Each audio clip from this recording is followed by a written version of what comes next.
Guys, welcome back. It's time. We're gonna put our shelf up above there. I have my stereo sitting here and it takes up a lot of room, and I figured that'd be a good place for it because you can hook it up with the speakers, whatever. I have put up quite a few shelves in my life and I've learned some tips to make it pretty quick and easy. So let's jump straight into it. So we've got this wood that's left over. We had a roommate that moved out and he built his own bed frame and he left it here. Kind of just been trying to use the wood for whatever we can. So I'm gonna use that, but it's a little too long, so we're gonna size it up and get it cut. First, we're gonna decide on the size. We don't want it touching the wall or touching the door, so we're gonna leave a little bit of space. I figured about the space to the edge of the thermostat here is probably decent, which when the door is closed is about 5 inches. So if we leave 5 inches on either side, I think that'll look pretty good and it'll leave a bit of space. So we just gotta figure out what the whole space is. So if we measure from the wall to the door, it's 64.5 inches. So minus 10 is 54.5, which means that'll be the length. And I think that looks pretty good.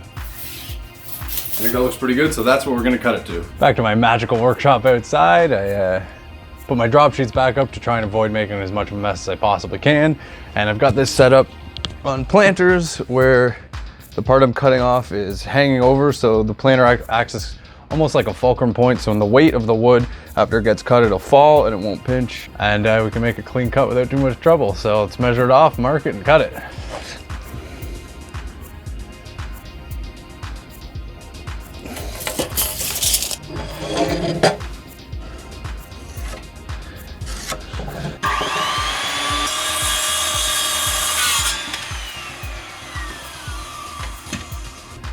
Perfect.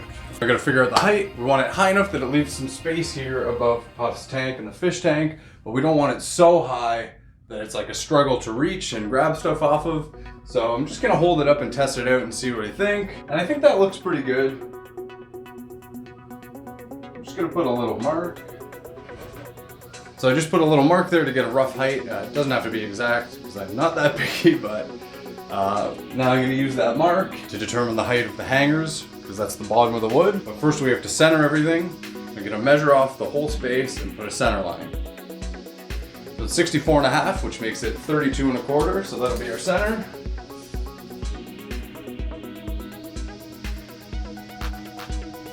And we'll just check it from the other side to make sure.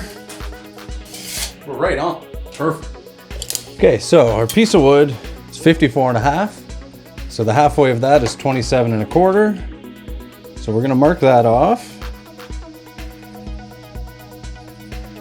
Center. And half of that again is just over 13.5. I can't do the math that quick, so we'll go 13.5. 13.5. Split the difference. Let's see if that's where we like. So that's what the hangers, a quarter of the length of the board in from each side. I think that looks a little funny. We might want a little bit more space in the middle. So we're gonna try moving this out. I think that looks a lot better. So I'm just gonna go with the measurement on this side because I like that. And then we're gonna mark it out on the wall and put them in.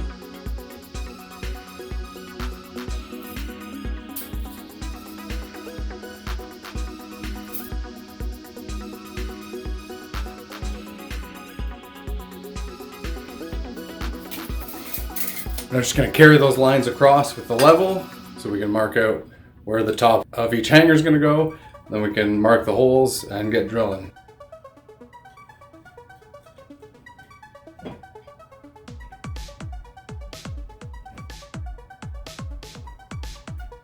So what I'm gonna do now is take the screw and make a hole, and then I'm gonna open it up a bit with the drill bit so I can get one of these in. These wall plugs are fantastic. I use them when I hang almost anything.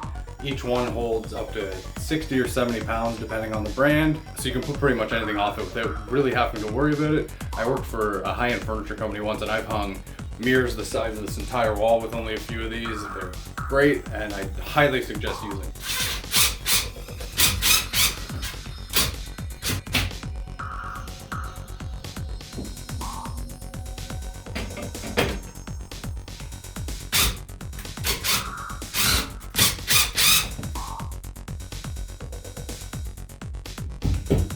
Looks pretty good, but before I screw the shelf into the brackets, I am gonna set the stereo up and drop all the cords down behind because I need enough space for them to get through, and once I screw it on, there won't be enough space for the actual plugs.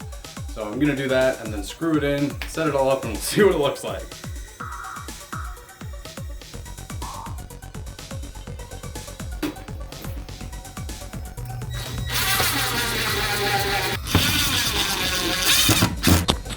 And there you have it, all hooked up and ready to go. Other than the wires, I'll have to get a wire hider to hide the wires, but other than that, I think it looks pretty good. There you have it, that's quick and easy shelves. I love putting shelves up, I love the extra storage space you get. I like the way they look, although having those wires coming down is a bit of a bummer. Definitely will have to get a wire cover for those, but if you found this video helpful, leave me a like and a comment, hit the subscribe button, and check out some of my other videos for more fun stuff you can do at home. Thanks for watching once again.